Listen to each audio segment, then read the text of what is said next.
Adom 106.3 FM. Suna numere ensamwa sisi ama Ghana. Yedanya nase yanti asem fofora ene yechinti twenwaso.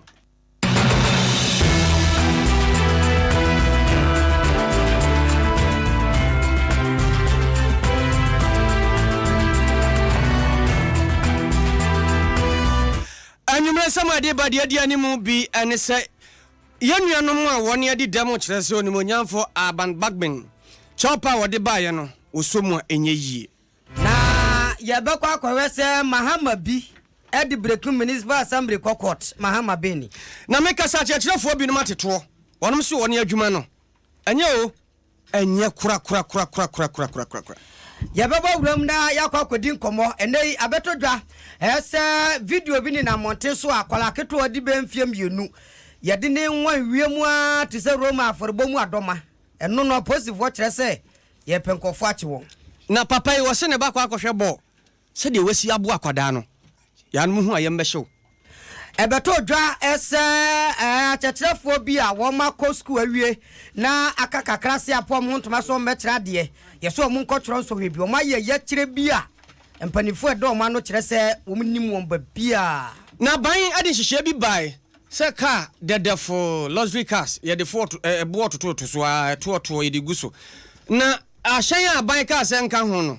empani so edge wonom to wonom tiem sa ban mrem na de aduro no ana odin wa mu mamu garamse no mo ye kire se aban no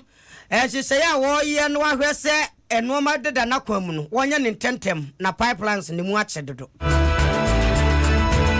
Sansura nim se fia de be se de tie bia ye behim asura him fam osoro ba osoma sase akasa Adom praise baso anyumtofo ma yonum ti den wono kasa ebinom kirem ne ebekoso kire se ene ensem ebesi enti boa ho memenda na che se wakwa abamade a chan wada ma ho ayodene ne nyina se fia da ye de yenyam so den ensem bebere ka ho na nwumere yaboa no ye de brem apesma kafo ye me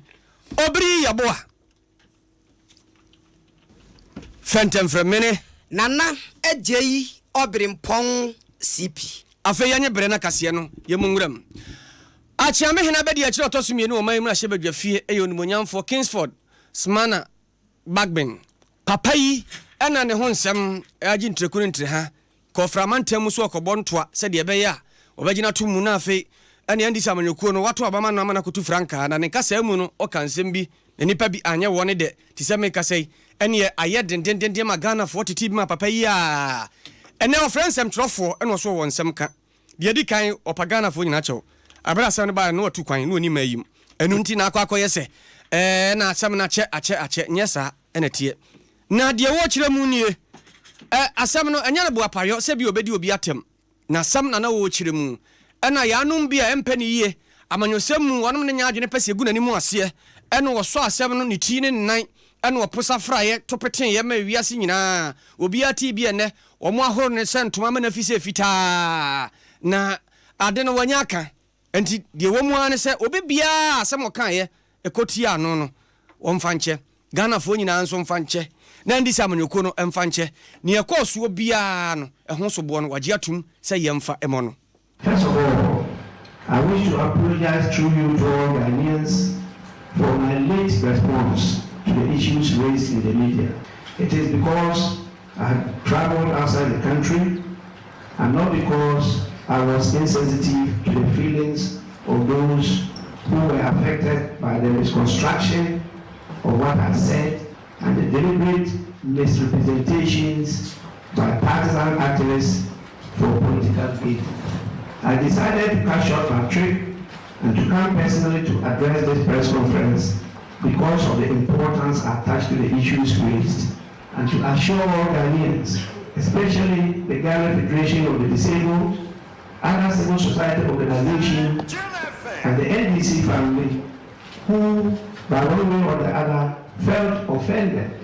by my alleged comments, of my respect and support for persons with disability. I render my heartfelt apologies to you all. I want to take full responsibility for the indiscretion in going public with issues that should otherwise be private to the NDC. Onimonjam for Bagben amananso ho. Uno chire mu se dia yaka nyina wagye atum no ndi obekoso a abone ntoa se nipa bi adwene ye o mse asem nkofa ba ye nti ebeka na manyosem ene nsusuye adwempa a wopese de boa no otu franka ama ndi samanyoko no odi nkunim no obinim se ebeti atwande nipa kronto adwenem ene se de tie bia obekoso aye n'adwuma na onimonyamfo bagben kasa wie ya pe na Elias Apreko wono ne kasamafo anapanimpa ema yenuanom a opododo Ghana Starmers Association wadi atu dwase wopani enya che obi anu apa wande de woka nyina ne se asem no akoyese wo baba bi kirem no akirem yie enu nti ena de wokeka no woka wone de wonyi ntum so apa chew na emom de woka nyina wote na so mu omekwa akohia na de wo so ye bia no obema pani na so ate Minya sure say wapacho senya nka yapese oye no on pacho what he has done is say he has just justified what he was saying. Still no, he's standing by what he said. Pacho is say yeah, okay, say he's sorry for the comment that he's made and then he's retracting them and what's he hasn't done what we expect of him. We expect he will just go straight to the matter, apologize for the comments that he passed, and retract them, but not to stand against them and defend. For the leadership of the Ghana Starmers Association and the Ghana Federation of Disability Organizations, no, we are very having a meeting soon, and then we'll look at the next line of action. Elias Apreko wono ayepanimpa ma Ghana Starmers Association se nua no pododo ne na ate no na nsamwe no nipa bebre no efo mo ho no a afi no ahyase wo yi wa no enti brepam no bibia de beba no yebetum ade akyerew Yantua ensam de so na yanko esma fufrem we yakwa brone ahafumante mu abrekum is batu mpasua ne so ho ene yakwa kobutu na enayi ena ba betodwa se en pepe amanokuo no mpanimfo a wo sampotam ho wonum ene panibi efre ne se Mahama Yusuf wo manya manso kase o mo twa eye yane ho manso na yane no ni nyina ene se kokoba se na empanimfo ayehyehyeye a wonum asi yani bi wo ho na apani ye kai kra no we deputy youth organizer wo empotem ho na no ena koba ne sa no wode atudwa wo chemkyere se amasa bre no ensem bebre ena asisisie na ehyehyeye ba ne se wono edi ne sika 8600 Ghana cedis bi ena wode ye nsa hyehyeye no na eno ena koba sa wie ye no wode tudwa wo chemkyere se nkasese wotena ho abosoma akomakodu bosumi du na chi no ansa na wajai dia mampanimfo assembly no na wo mo ahweso se de be obetima teneka eno na ankoba so wieye wo ye bosumi num wieye ena wo mo eje ye di free nsam eno nam so ema eye chairman a wo constituency ho kwaku kankam ene ne wo kire se obedi animu obeje ye wabra na bosumi num pe ena watre dumadie no ho aye ahweso wie no eno nti watabdi ndi na kokoto a wo chemkire se enkese fata se bosum akomakodu ena nkwodi ni sika siesie ya ne wieye no enkese se wotena ho no wohwa no wotene ka wie nanso ankwankosi saa no wode na kokot yentie nsem abrante no wode eto Adom Kasiebo ani abra no cheche ne nsemu Mego to facility no station na mini assembly eko apam se me renovate ni na ma activity ma ere ma yeso aduma me ti me ka wie na assembly gi omo side na ka wo 1600 ni wie na me upriti no on the 9th of March and opani BFN kwaku kankam no ba say no free toilet no so na party ajapade no free toilet no so no the force e be gi toilet no na me ko dan then MC say toilet na mini assembly kwaku no obi are the agia free mo so lawful no sa mi nya botre obe fra asem no so na me issue na music municipal security council for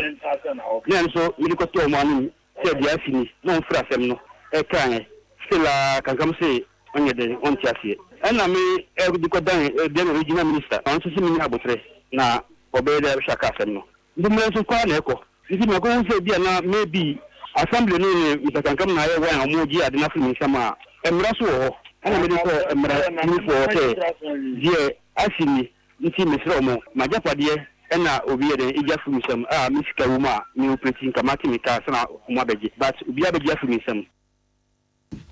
we abrante friend say Mahama Yusufa wono ena de sika ya ni ho adwuma nam so e ma wo se wonte ase ne ba ne say ye no na esefata se constituency chairman no wono nso ebe kasa ebe ya no kwaku kankam e no de to Adom Kasiebo anim se an asem na Mahama e ka no sa nete na emom wono no bra ne abra nyina no se ba ne sa manekuo bi ba akonwa so a e ya na de omo ye ne se aban no to so no wo mo na omo hwe ya ne ahodo no so no mo de aboa e de abo party no ka ewo constituency ahodo no wo no enu nti ene okọ ya okọje adwuma ndi free Mahama ne nsam na nya se bi okọkọje free ne nsam kekese wo ma ne nya bibia na se wontua ne ka na wo mo ka na emom wone ne ka se eka bi a wabọ no wo betua ne ka de ama no enti waye bosumi num na wie dia enka wonyan na eka aka no ono no kankam ntua ne ka na wonko se de be ya aban no ana se amanekuo na won potem ho no ebe hwe de aka no so erutunye se bia ne boni mu no okọkọje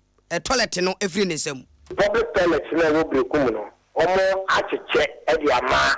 ankura ne party for na sa toilet in question no enam se party no ense be ni awo di bia wo sikase mo no mo de to wo se sa toilet no ena mo de be party no adwuma ti ye to abawi federal end na ye baaye no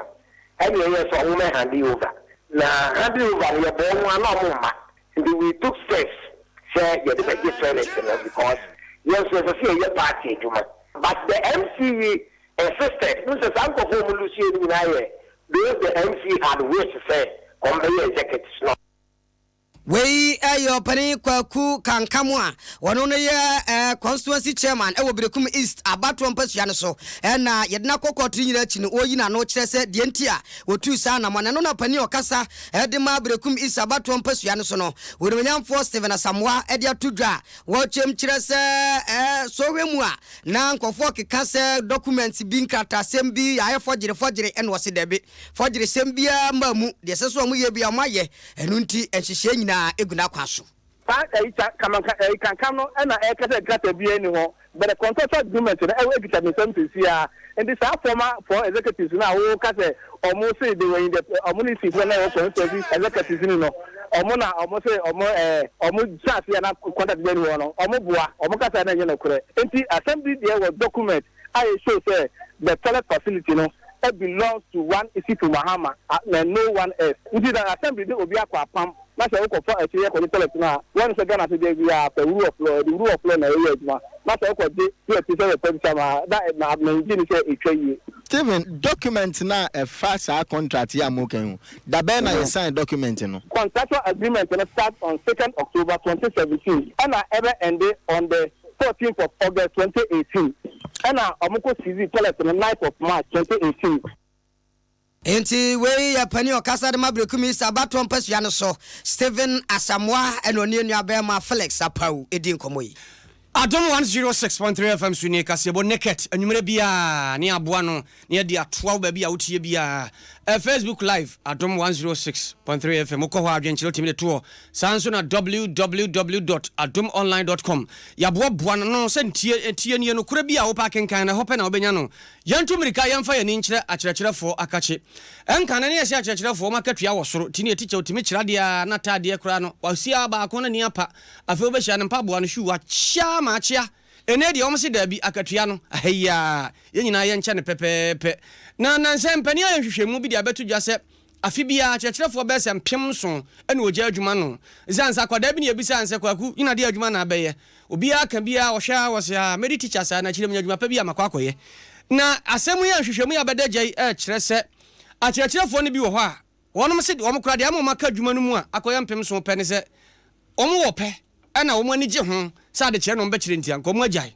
agyae dadadadada Alex Kojominta wɔno gyina pɛ mmienu wɔ kyerɛ de teacher na ho class 2 was kodru class 3 so ya san piano kɔ hɔ bie dwabo so mansiri mu so ba ko hɔ toyɛ mantamu ɔnom so kyerɛ de hɔ a ɛna wɔ kyerɛ sɛ ade kyerɛ obɛpie mu no na nani na gye ho na ɔba yɛ nneɛma ɛwɔ mu no adwuma no nya adwuma pasa yɛdan abubu aka ɛdan mienu pɛ from KG1 to class 6 ɛdan mienu pɛ ɛna ɛwɔ sa minta krom die primary hojabo so district a ɛyɛ bonsun kwanta sekiti ɛnu tema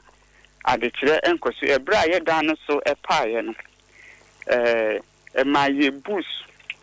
enyina ade ye de trade enyina efe nsu efe no entino ama adekire emu edin edemaye tables kula ye betran so edi amakemake ye work krampon ebini ho esa se ubeduru ha wa kra beka se nenti se ahase so ka Ghana no hu biana enye entino se eye nimia ye no ya fa ne se emofra no eye ye dachi entino se de tibia no se yesuso no ye de amememfe tim esa ehwe enkura ne se ka madam oba beduru ho na hwe se the whole situation is city a nka ka tete se ho mpo no se ye ka se ye fa Ghana ska nyina krampo ma ye kranka na teacher Alex Kwajominta ne de no na ye ko twifo heman ho nso Beatrice Okran ho no kyera de wono nso ne de a wo famu a wade kyerɛ mu ko wura mu ne a wahunu senyanya me pa na ade kyerɛ na ne gi ho no pa ko tifie maybe and yeah, nyoma bebra ya beba bo nkwara no mo esi na de bit is Facebook and link na de you dey use and ICT tools especially the education school mo ya beba bo nkwara no mo esi okay ya na den kakra if you bit na no de ya sem kakra you need teachers bungalow around and I just said yeba ita sebetina ekuma fo kaba ana se obete obinchen ese ho ekumu honasi odi akosko ni bie ese bisi ena meya no kakra mko cool ena yen kwan no so enya kra class 1 madam chifu himan lo wadan kyira ho no kyira de wono so amani a wo famu ade kyire mu eno no na we teacher ni nkan na nko kasamafo ma training college hodo wo ma yimu Isaac Wiafe wo so wono so beka bi esanse wa fa de kyire num bi de ohunu ye nie ko teacher yan ka ni type na yan ka se type ni ya sa ko printing out so ya de printing ni no man nyina ye bi ye ni nyina no ike when you go to some schools there hono krampo no machine no ko mu nyade so mo fa card ko kru bi so the tried area no mo dia ko printing e de aba ama enkrana e say government dey enkrana intia printing team mo mo ntia de teachers for yes how back on the training board so na enkrana ntia hona me wono Joseph Gaben is one of the best municipal in terms of education because the teachers or another the directorate only one of the best. It comes to teaching and a year of teaching is a calling. Now obianka za nyame afem so omechira de no matter how it is no obeyejman Isaac Wiafe wono so kyira de dwaben ene wo de wo fam e wade kyire mu na wote ye no na nkrato wo fotena be de kyire ema ye nuanom ade kyirefo ekukase Norbert Gbagbochi ene o se niama ni padodo no a eja ade kyire ne se somo a wo mu no adodode bia nhyɛ danim saa akatuachi enwanam bia ma ana akatua no so kra no asa aye hye oti hye oche akatua bi fia bi aje se oprum akwa se wansna baka akira nim no yese bibia nim saa nti wo de bia de wo ka kira ban ya ne se wo msere wo haw bia ade kire wo mu wo famu no we aban de obetima ya no wonye mfa mo wase de be ya adwuma no be ye de ye ko bo tia mo a no di politician ata ho se ye mo aje bo tia wi de monfa ye educational system we na monko yi eno no emfa ye mu but ye no free ho a was a conditions that afofo enjoy ewo mu edumu mu ye di ba bring maybe ye ni e ma ye say yi ye nya category 2 and 3 allowance e dey amount for other sectors enjoy so these are some of the conditions that your man can say say ya ma e di obi ti ye director na ono bangalo oni wa bra bia obi on the same level ewe eduma from no or access to or one day bread Kasama for the Chirema Coalition of Concerned Teachers Association, Ghana, Norbert Bobochi, Nene, and Autiano. Yantua so ewa Kasiebo na yena cheche for de na kasemu. Na enei na panimfua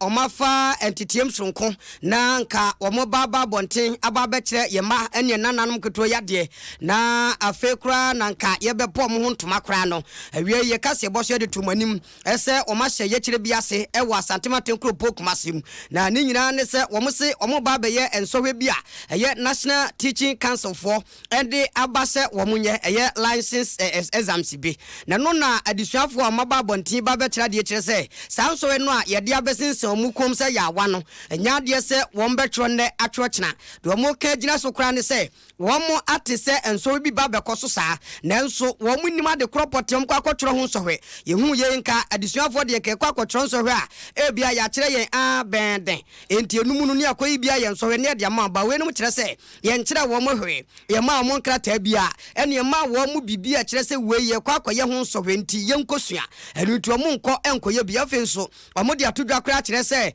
womo kra no munim se enka womo mawie training school foforo no kra no womo nka saa nsohwe no a ye kwa akoye no ho eruti nka omo nye ene ho ne ye kire omo de ahyase a omo je se Ghana fa na nyina wono beko akwa akoye bi na no na ba ye no empanifo omo da National Teaching Council no so kire se womo di adisuafo ehu ya papa esan se womo ntete ese saa ye kire no ma ensem fatoro munyai afa kura nso ensohwe ye kan wasem no womo bibi ese so munya fa ho nto obi tena baabi ese wonim senso bi ba bekoso a ne nipa no oye trofo a esesi esi na bo tese Steve na ye yi a enke besi na bo Dr. Evelyn Odro ono ene ye acting executive secretary at the National Teaching Council. NTC policy by no, we are not captured. It's almost a kind of one the account.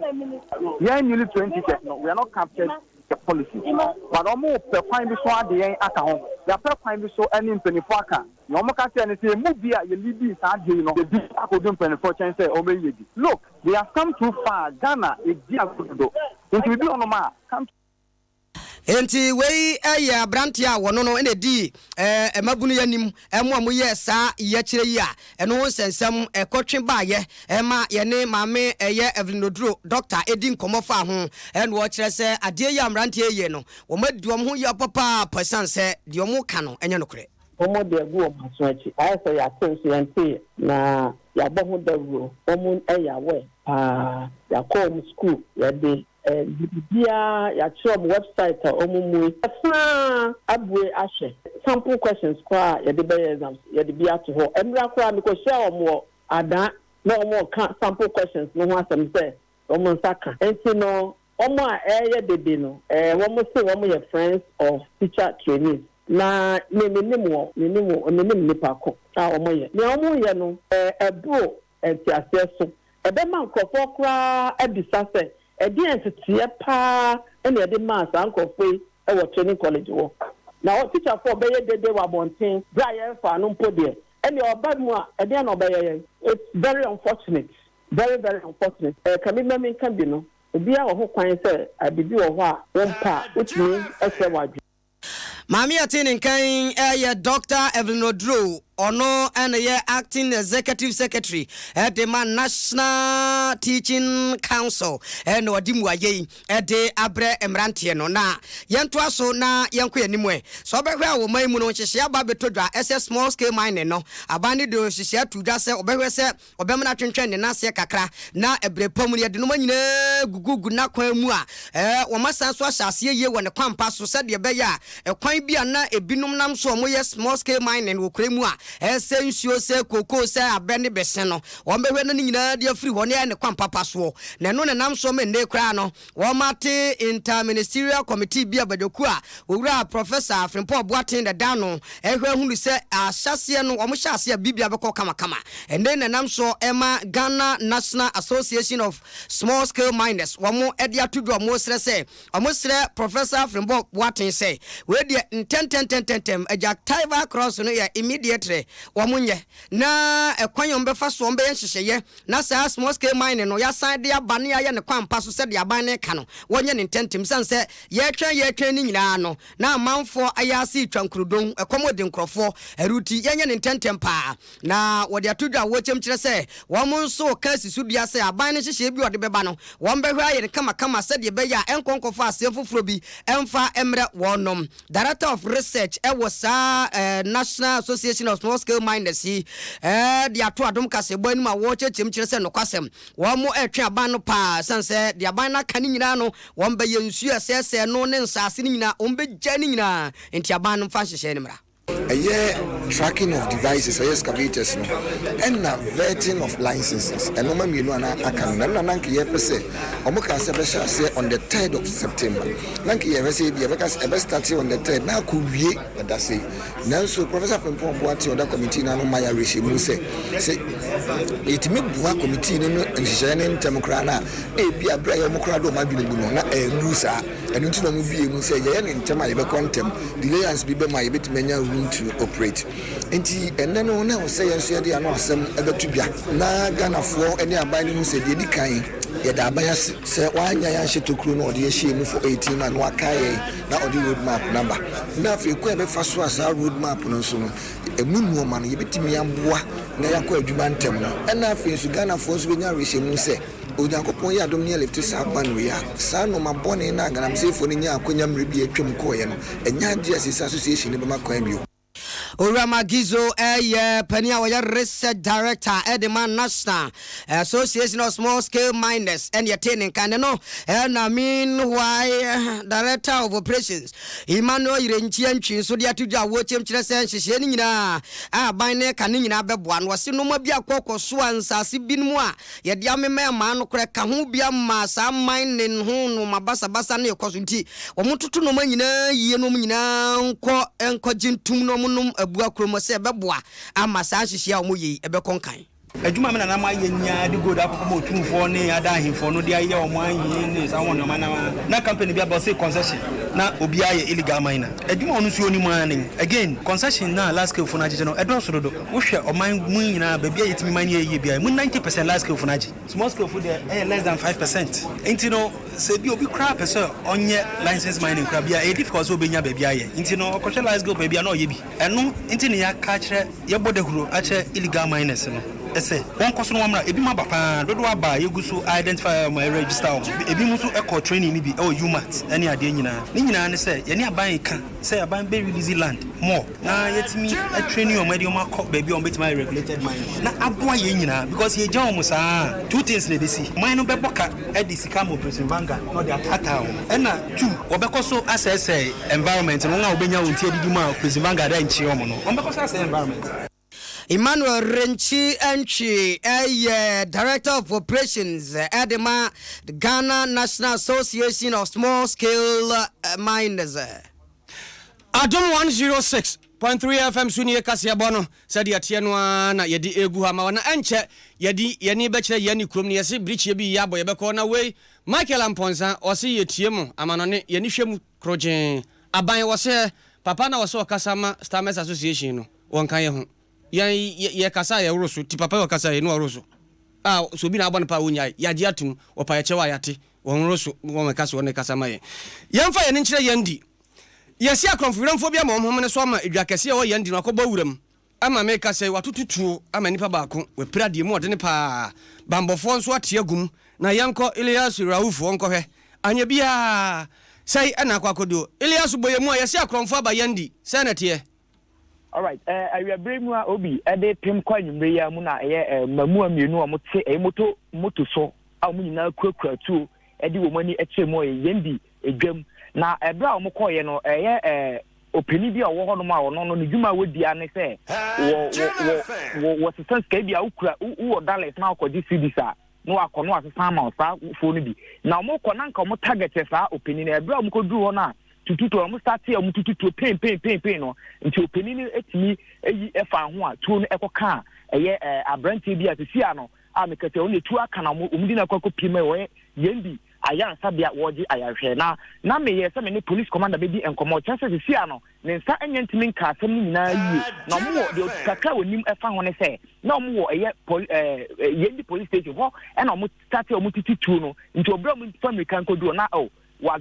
akonfo ya timi atutu ama na kasa de aka ni kwa gigi no hutikan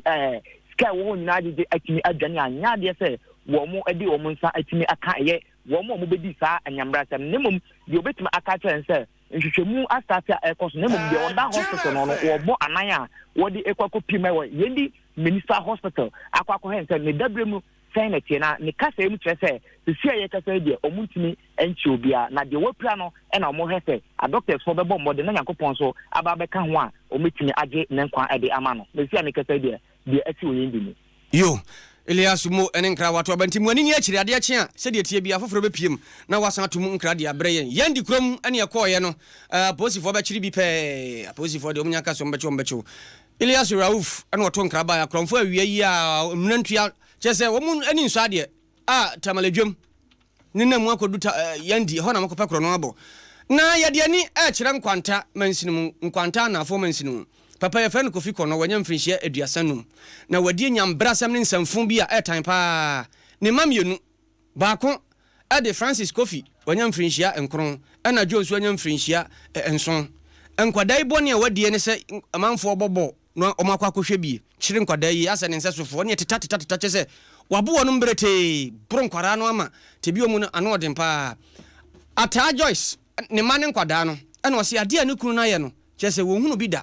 sen kwada pa wa udua no mamienu timi kyire nkwada so makohwe bo omunya bone bia o bo keka omu kohwe bie timi aboro wonom sa na onim de ba ne kunu tiri mu otu sa na mo no ana mi bra mi ma ja kuma ba bia mu na ofra me se me me sha me ba ana ma friends ombra ana wa ba me na bisa Francis ana oyina dada se me ma me sha na mi papa ya ana me se dana wo papa ya o sa dana wa Osi ya kwasho kwa ya manta mi washu so ya uya achire no komudi ya kwa ya jara hadi zikaru kwa kwa tadi na kudona achire kana oyi na tade na mention ya ni papa ya eyenu ano atejwa sundiri mampine ya mi ka trasa infant ni yo misiseme akoma chimi prokona msi hu papa na ya usawazi ai ano se akani funia wo ana mso mfamile ko ni ya papa na esia ni miano ebiso mana nkoni papa wana minko bisane si deno abana wa elisa ma ko shushane sa ma umi ata Joyce amane bo ni kunu kofi kono wa boro ne ma cheso hunu ye aye ne nwanwa ne ho adwiri no semeka sei ene ye de ne kire nkwanta posifo akache station officer chief inspector ochire George ene ye bisanse pani asem ya bedu manu ase no kra ya che no ya che kofi ya totona no sabre o shepa twinim Mura awia no minu brumuna nkora na mame no ade mfali no edupa na no kware wo hwe sania omachi apapa apani owo mu kora me bisa ne se wana ye o sa na o se me papa aba no de hwe o sa na se de be kopa wa no kware sania na etifa na o se ma nkrata de ko sabia na ko doctor ko hwe wo mu ahode na omusan de wo mo ba kire na yetua bife mo so ko mo franto to fe wa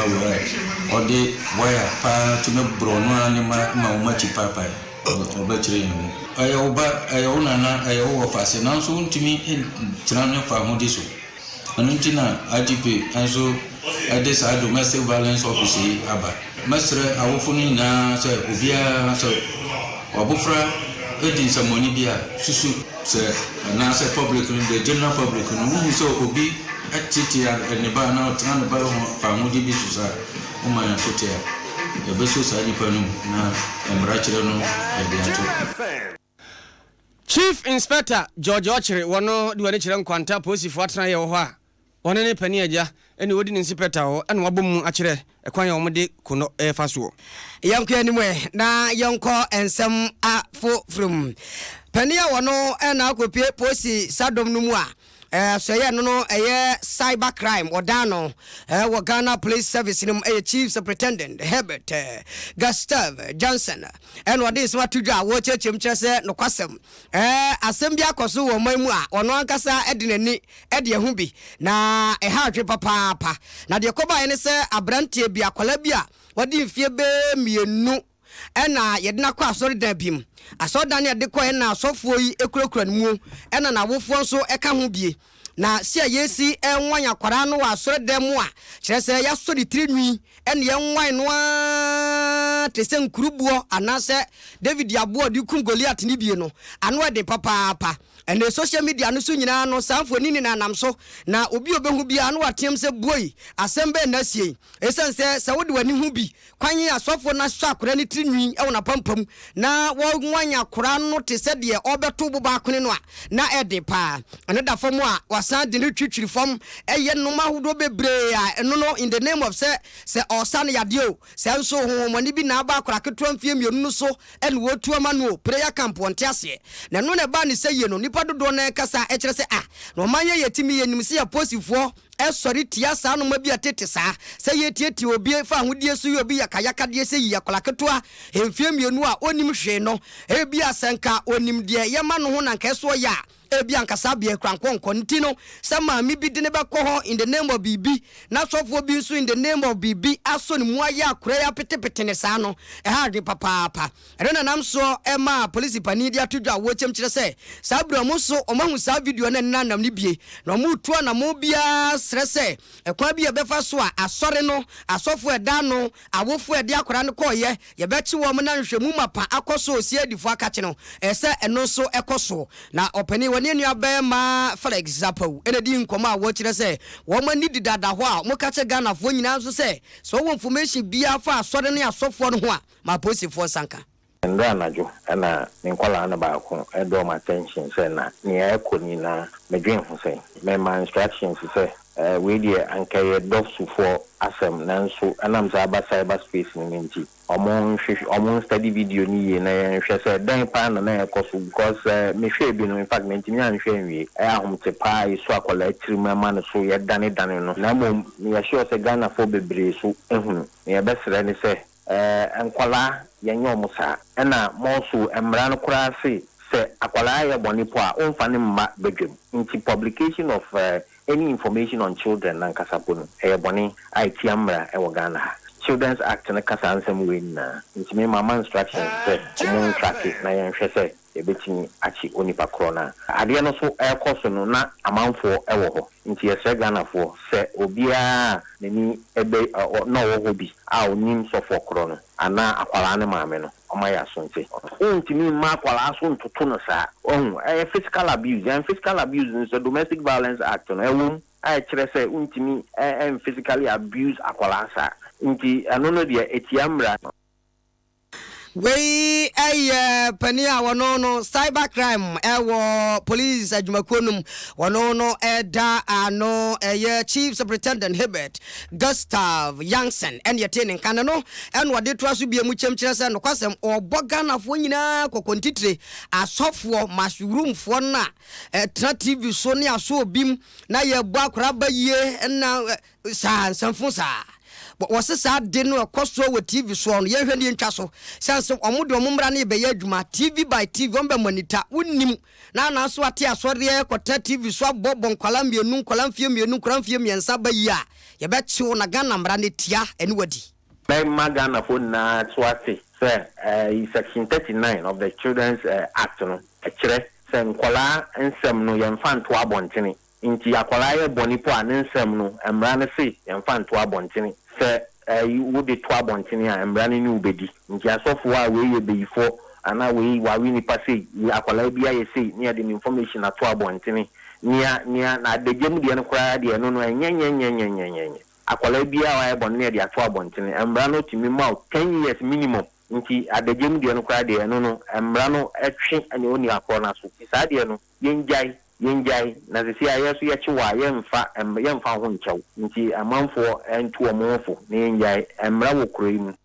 Nti we sa bakram no e Ghana Police Service on the dano superintendent young in the attending kanti samra yi e wo hopa dia en start say ada papa yem fancy jaso na enane na emranya dwumakuri mu Encha yebe free Adom 106.3 FM so na de ani a kire nhira 104.5 na ya cross akosi a kire sanse hon so ensam ni bi edwagu na Vodafone se men kan kire any 10 pesos 10 pesos nkra beto the voda to voda dia 10 pesos o browse kra 10 pesos chese de obeye bia 10 pesos kikimi style no 10 pesos ene se wonyam free share du ti bibia wo ye bia na edu du pesos Vodafone wonom na odi ho bo won ma chese o gina brani ose daache no exciting onso wabo ho ana yentumirika ne mfe ho mo fo ani kire total okwa ose otofem wo papa ye beburu nyina agum di amon uwia total taxi club na do ho ahyem trotro anase taxi na wutwi a chenkani wakwanya nie abosi o kan ma chokura timi de ko na wakotwiro odin sanso na fidie tetafo fidie dade ponko na miensan ibi de yetu din mahama kambu kan kitinkitinkitinki abobo ya pragia nyina bi okwa eno ansa ye de sticker na mawo untua kapre ye de chewkwa utiminya atade anase sticker ye de bo ho goyi na de amon chese wonya okada na de ahyo nsem seje eno ana de beto fam no total station wura hwa na de card na ma wonum na yebu ama umpewi na de hen na ope koso pa boso keke ntifa ho hyem na mwaw na wonso unya chede papa emfri total Ghana emu we ya club uwo mu na boaw MTN momo wallet sada bi asika gum tuagum yibima saa na eno ya hye bia uyima wode kro nchese emma bi na woboboa no point wo build na eduru ba bia utiri be yie na wanyuni nso a iPhone X wanyuni Samsung S9 Plus na chese wanyuni Samsung TV wanyuni nya sanso a 2000 cash bosumi bia wewunya wanyuni yesande a chede abafu bebre eka ho wodi a obeya na star 120 hash no apia soko enti October bosumi no de atwa to obeduru die na chese utra yiye ohwe na wadia free 0244 300 0244 300 yantumrika yankwa santemantamu na fe yantwa bosompo nkonkosi asuoja na mpanimfo kwa menkuma suapom wo mani abre papa sensa ase ahodo a ya na ye bo ho ban wo ye miame ahodo na ho behia se ye bedada ne ani ase de be yam fidudwuma ho o mayi ebetimi akoso na aboa yenti yantumrika na awuku danchambo wote adwam no momu emayen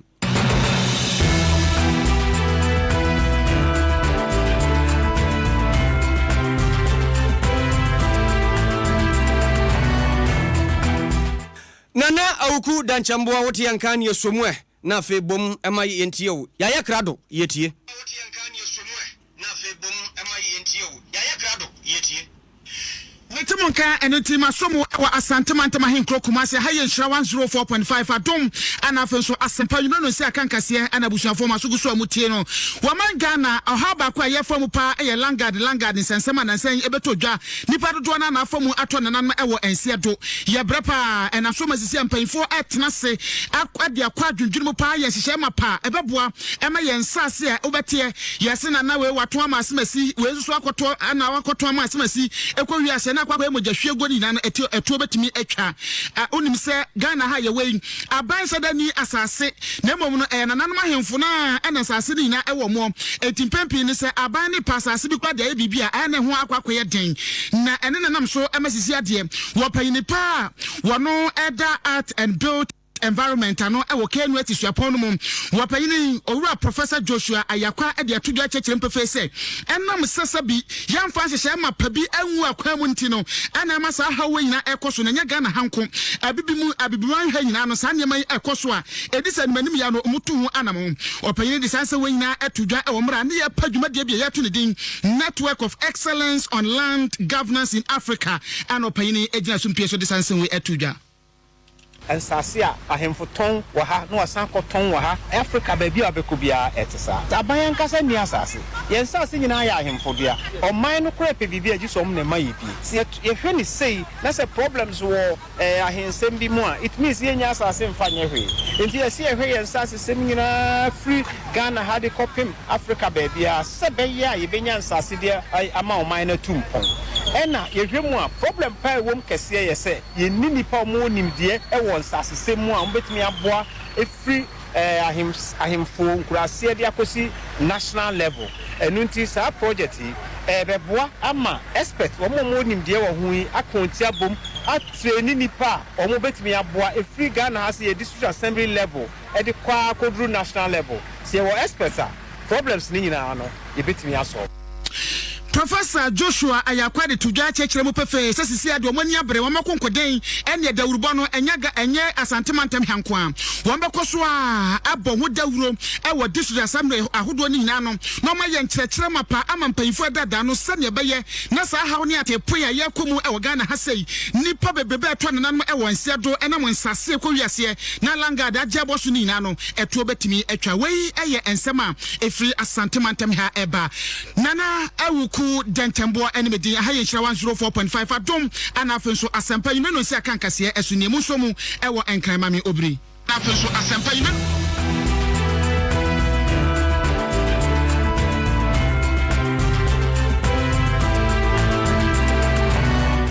Nana awuku dentembo ena yekotie ye ono so asantemantam de firi oba ye wo nhira 104.5 watu ediama no na kwa FS eye aduro wonom a eboa emani paduane gina na naso ema hoden so nko bani paduane mti asrafo akutie adoa no ehye wo mkutupa yade bia ba bebode sepu na ko nunum bi na hwe yade bia ye mojam yade nso no etimi no papa ene de ani aba Grace Homeopathic Clinic ukoduru ho ayenyabotre hwew ya busa yade hawo yade mfidie wura ni paduane mu a yenyabotre asomoja na dane ani ahwe yade bia hawo a amafi anya wode no yetu asiese ewien no agina wo nan so ba ma de o se otimi kotie na wo ba bese Kingdom Ginseng Power Capsules. What do you mean? O me na bonse ne wa honhono no aye homodwe. Empaso afum ugina ba bia utimi di adwuma, utimbo adwuma ma wakiri nyina bai eye kama pa. Mema ye memene na mwa ye me sisi mu nyina. Sade ye be ya abrani abra no akobadi ye be gina na so. Cowbell Gold eno ye nom odi a wote ano na de agunsuo de dade mu akanumu a utua bo odi emfa brodo bi anka wo bo no nko a nso wagina pintin san de ahode so nko bani paduanum enkwada so num bi ema abre bia no mo yire mfiri de teacher be kire won o ye kama pa tabia haba mes shabi bidro ba kope malaria wo so wodi anye ne nsa no san so na typhoid ogina na so a obetu ahwe wanum nya wo de apia tete uni bia onom wanum nyina ye de se de wadi kofi kokwa mre no ene to wanum aduane ne ko tabia haba mes cha no broni no onom ya ne hoto no tie mu tabeya ya fresh lady capsules wo ye nuanom ma aduro soronko aba ebe boa ama kosua dompo no emu agina na mu aye wese mu nkoye atechem kotieti ankofa sembia mamu ya wese na yi enkane kekaye nyina afiri ho ho ato ne enkanka so wakwa fikyire mpo na akire ohaw bi ba no o memene a o eboa wo pa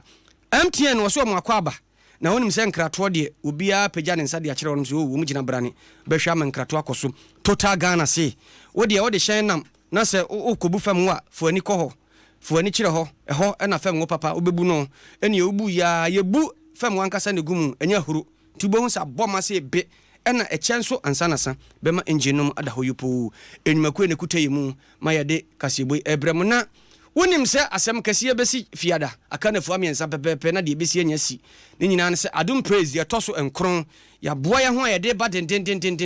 na nyomtofo no obi atwiniti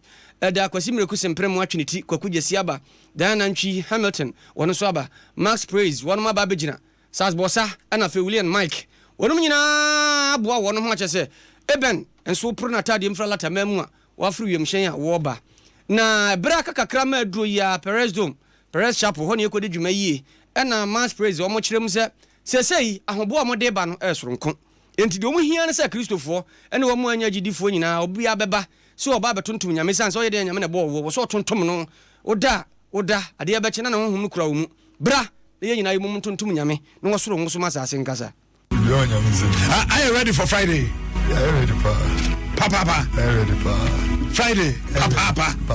Uncle your life mama mhwe. Bohumonyum. Na udi mona. Jedi kuni. Hasafuye. Owa. Eti wasemi bisawa. Mi wasemi kachwa. Uyate na umani prakasa. Woyeten menuma etu. Woyeten masochi pomo. Chumi ben na wodi kasa. Nyansa ben na wodi nini adi. Anyo nyame kabibi sebo. Kabibi sebo. Kabibi sebo. Kabibi sebo. Kabibi sebo. Kabibi sebo. Kabibi sebo. Nyame. No. Max Praise a bejere say. Now, what do we get a tattoo to Yano? Just one idea, and to follow do money dan in one we yape and a sax bossa. A was a man so will become the American in said for was so Bacassa, Hong Kong best sunny. And your bones a bubro free by, and ABTM Case, we name it about so many. Said ye Tibia, a basic Perez Dome. And on Tiagi for Rana, a bonus dear, a Dafam Cacrebi, CD, a Duciape, Sister Cities, Branabedu ticket, Nayanko. Friday, Adom praise. A atmosphere via. Why wouldn't one baby? No, I own. Oh, yes, because I don't know Yamingo, sir, and then Sancheni, any basic war. I saw them more. And in person, Mr. Bibia said, so what if you know when you ticket? To me, can I go now ticket? Sister Ghana, and my van got to pizza. Oh, Bra, Nabajun Ungusra, Badu Ayarisa, and Amishira. And in person, Miss Safro Bibia said, Adom praise. I feel Friday. Mr. One baby, I know I own. Could be another shame. I mean, I won't wait you, man. And June, I ain't June, and you're sorry. I had the buying one in on Friday. Yeah. Any OTA, a brand here, Sax Bossa. On a Sunday, where you come, Edia Guano. Young to make a set roman for near bread, 10 on Peso much imagine, young Concofa. Chika from Kefico for the Aba Accra. I don't talk to Ram Kem Namne at a passengers and back and a fine power. Because I'm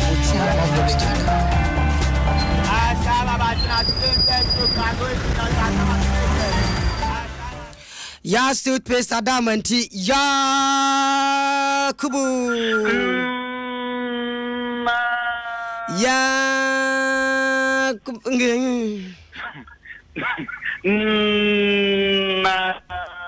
Yakubu sum masum Jumafin Kore just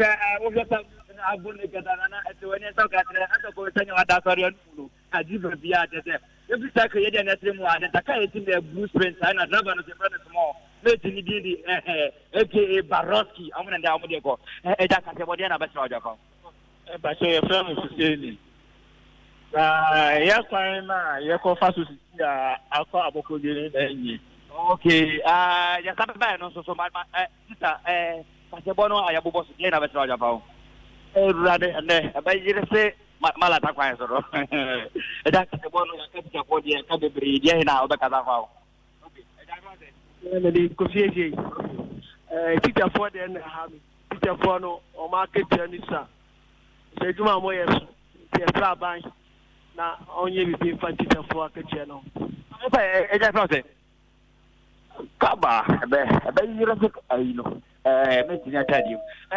unu e rade friend Baros Kasiebo na be tra fa ye mama ya rade unu ja rade onu na oyi bayere kari ba go de gadam mane bi prepare mete uja ti ta je process Gloria dan kwa je bonde na be sa japo amese magia pa osofo na o se o deliver akola soa yeah wa din tell so o imagine just say yeah akola de 2 years onimunyansa ora de just adaka one address ba bonde kata me ya TV president na aboji to go TV adida na ya TV da Roma who is wa saboni ga be fuwadu na come on go akata musam amanyosem any some for baby I don't trust eti Yakubu ne kote ne kan ewo trotrom ya toothpaste eno ne ade twi ese ema yese kama kra a kire se pampan bia nyina kire nodowa bia ne akire a kire se no cement no gravels ewo siase ho dodomu ye fine tu kasa wo confidence ade kasa Yakubu ene te ne kana Sabre voice of the day bre ena so no na voice of the day Vodafone dachi enije efe odo ho bo man krato de ene dem yopo kasa kakra bi na ne agya yate peso abako kasa tententen so peso abako aburo so ane du ti wo de ba ne krato de obi agi wonum di sibi men and women capsules ye dura mema ne maadia oba o memene ama aboa wo na ha keka wo ya na wokoti nipa mu agya ye na febre kro no a okompa so kodi agro hyehye wo no eja ye na be ma nso ojoso mu apa mi no ma ye de droba to be ma mu ama ensuo bi firi mu banti emu hyehye wo no eto atwa sabre no na be ma fon no ononom CB men capsules a ejina na so sanyi makwa ekutai mu voice of the day Bato musibu minya omesko Mabafa obe old school Oziam no circle. Most more circle here. More circle. And me bano hey now then hey no nyaruzu. Oze Debbie. Okay, Matty.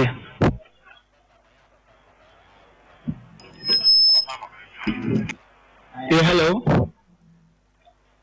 Afternoon, boss.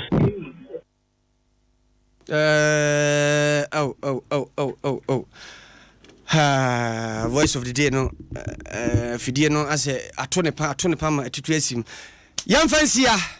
Ochina. Se Nyankopɔn twredi ampan ya Adom a yebesan de abra ena kase ne de nyina esie akenkan fo ye me